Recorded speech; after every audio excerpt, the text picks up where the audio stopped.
Hey, welcome to Tools on Tech. So in this video, I wanted to talk about working from home, but mostly about working from the office again, because like a lot of you people, I've been working from home for the last couple of years due to the whole pandemic, and working from home is great. There's no travel time. You get to see your family more. Your kitchen is close at hand, so you can get the good coffee that's in there. I like the fact that I can take 5 minutes to sleep in my own bed, take a power nap. So there's a lot of good things, but there are also bad things, like you need a separate room for it to work in if you're lucky, because if you don't, then you're working in the living room, and if you're working in the living room, then definitely family becomes like a bad point, because if you have like young children, they don't understand that difference, so you'll be constantly distracted. And even if you have a room to work in, like in my case, I had like a small office room that I set up that was designed for a couple of hours here, a couple of hours there, 1 day a week working on this YouTube channel. It wasn't designed for a 40-hour work week where you spend most of your time there. It's too small. There was not enough fresh air. I had to constantly open the window to like circulate the air and basically stay alive and keep my brain working. Now, I recently started working from the office again, and let's start with the key points. And the main one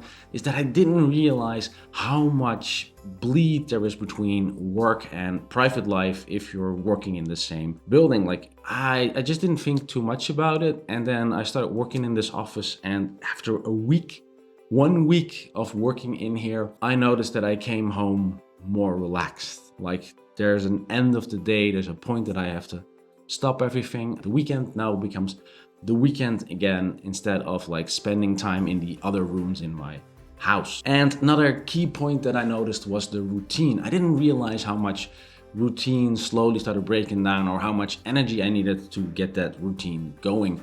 Small examples that I've had was that I started to doing breakfast later. So like I would make breakfast and then I would have that at the desk, or I would do a lot of prep work, and then I started getting dressed like later when I had like the first meeting and I had to actually look the part. That routine is totally back now. You don't have a choice. If you're going towards an office in the morning, I have to make my lunch, I have to make my breakfast, I have to be dressed, and I have to get out of the door and have everything done when I get out of the door. I can't move anything to later in the day or skip a step, because I'll be in an office and I can't recover from that step. There is no kitchen here to make my food. There is no dresser where I can get extra clothing in. And even if I want to record something like this, I have to decide upfront what I'm going to wear for the video, though I'll probably have a few sets here so I can easily decide when I'm making content. And finally, and that one, having space to walk around. And that sounds so trivial, but being able to get up and walk. I could walk through my house. It works a bit, but it's not the same as being in an office space or having like space around you where you can work. And it was also something that I really took for granted when I was still working in office buildings, because they all have these large hallways. So I could always just get up and walk down the hallway, usually towards the coffee machine, to have like a quick break and let my brain process some of the information that's in my head to get things done. Now, going to an actual office isn't all roses. I mean, there's plenty of things that I didn't like about it. One is travel time, and that's mostly because travel time is usually based around like a common denominator on where the office building is. And for me in the Netherlands, that usually meant like an hour to an hour and a half per site, meaning I would spend about 2 to 3 hours getting and coming from work.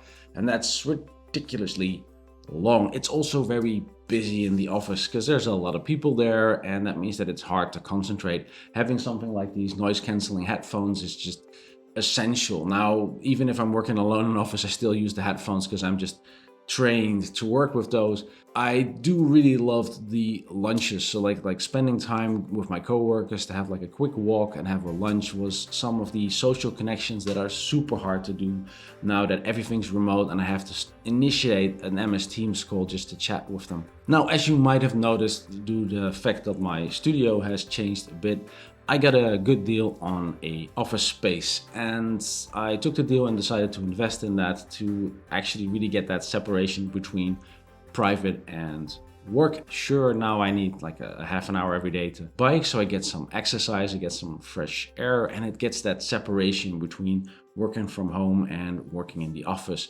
that I really like. I can focus when I'm here, and when I'm at home, I can focus on being at home. Another big bonus, of course, for me is the studio space, but I also like the fact that I can walk around. So thanks for watching. This was my first video for my new studio. I spent a lot of effort getting everything set up. You're awesome. Keep it up, and see you in the next one.